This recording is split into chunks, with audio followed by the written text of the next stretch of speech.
Magandang araw po sa lahat, sa ating mga followers, sa mga subscribers natin dyan. Meron lang ako i-share. Kunting kaalaman lang to, pero napaka-importante po itong malaman ng lahat, lalo na sa mga nagdi-DIY at sa mga baguhan na mga kumpuni ng kanilang mga sasakyan. So, ito, kung titingnan nyo, napakasimpleng trabaho lang ito, pero meron akong i-share sa inyo importante na dapat malaman ng lahat. So bago po tayo mag-umpisa, sana ay mag-subscribe po ang mga bagong manonood natin dyan, at saka mag-like po sa ating video. So ngayon, hindi na natin patagalin pa. Meron kasi tayong tinanggal na hub dito po, kasama na yung disc. Kasi nga, may tatanggalin tayong stud bolt na naputol. So dalawang stud bolt na naputol, palitan natin. Kasi sobrang kalawang na nang tinanggal ang nut, naputol yung bolt. So ngayon, tinanggal kasi ito buo. Ngayon, ipakita ko sa inyo na dapat pag nagtanggal tayo ng ganito na bolted yung disc, so ibalik muna natin yung buong hub na kasamang disc. Tapos sprayhan natin penetrating oil. So ngayon, ang mangyari dito, tatanggalin kasi natin tong disc kasi nasa ilalim yung ulo ng stud bolt. So hindi, ang kaibahan kasi nito, magkaiba ito sa scrum na pwede lang matanggal ang disc. Ito kasi bolted yung disc nya, rotor disc. So kailangan linisin muna natin para pumasok yung lubricants doon sa ilalim.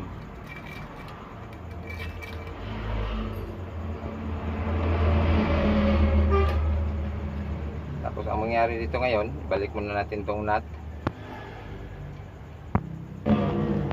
So ngayon, para hindi tayo mahirapan, naghanap tayo ng isang solid na bakal o bar para pangondra, para hindi umikot pag tinanggalan natin itong bolt na nakahawak sa ating hub at saka rotor disc.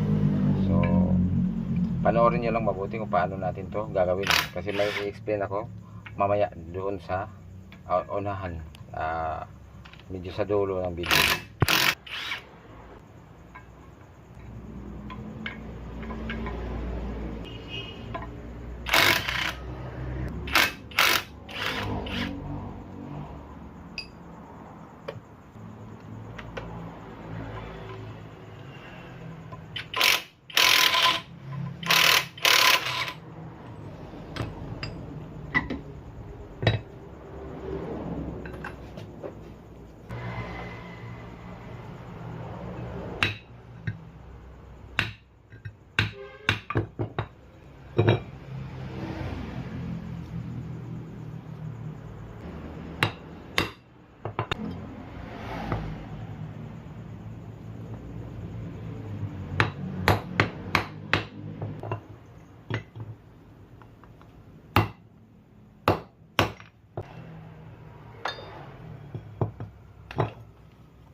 So ayan, natanggalan natin. Dapat linisin muna natin bago natin kabit yung bagong stud bolt, yung dalawa.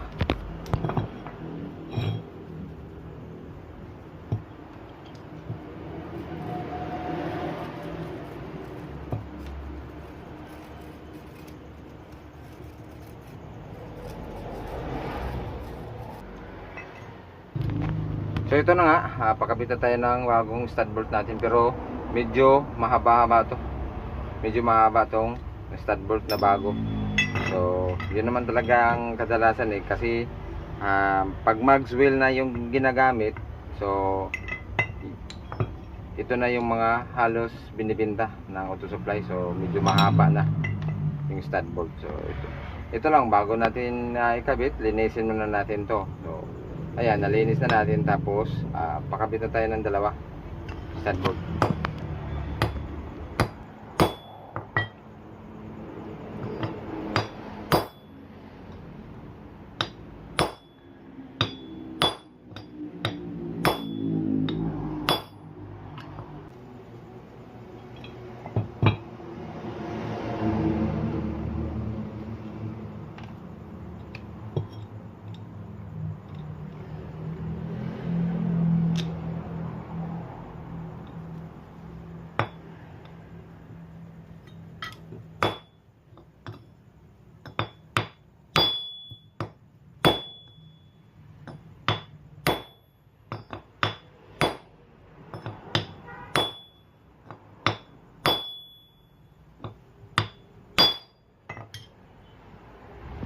So ayan na, naikabit na natin yung bagong stud bolt. So ngayon, ito na yung pinaka-importante sa lahat.